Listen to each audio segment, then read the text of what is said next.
Okay, Coach, what do you say after to the team after the game after two frustrating losses this weekend? Yeah, it's disappointing. You work extremely hard.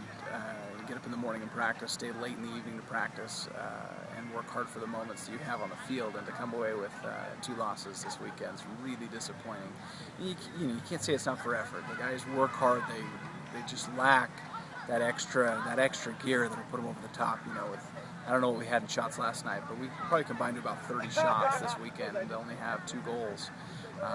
It's a very good ratio, so we need to do that, and our defense needs to pick up too. So there's a lot of holes, but fortunately we're with a bunch of guys that work hard and they want to be here and they sacrifice a lot to do it. So I'm sure that as we step out on the field Tuesday, we're going to get the best practice that we've had all year because they're anxious to be better. BYU soccer has been really successful for a long time, and at what point, I guess, do you coach these guys a little more to not crack, because these guys aren't used to losing like this? Right. It's difficult because when you're, it's like pushing a ball up a hill.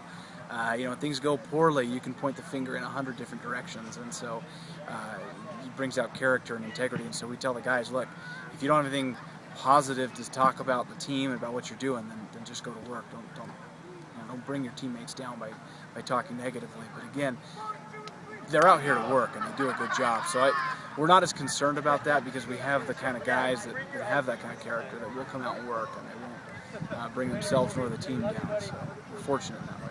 If you point to one point of emphasis to maybe improve, is it as simple as just scoring more goals to relieve some pressure off the defense and give the team some confidence? It's all over the field. On the one hand, you keep a shutout on the board. You keep a 0 on the board, you're guaranteed a tie. So as a defender myself, that's kind of where I start. If we can keep a 0 on the board, then we'll be in good shape. And the other side of that, if we can score goals early. We haven't done that all season very well. But if we can put a goal in the first 20 minutes as opposed to being scored on, it changes the dynamic on how you attack and defend, puts a little more pressure on the other team as opposed to allowing them to play loose and get comfortable with their touch. So on both sides of the coin, we need to do a better job. But if one side of that coin will pick up a little bit, it'll help the other flip. So.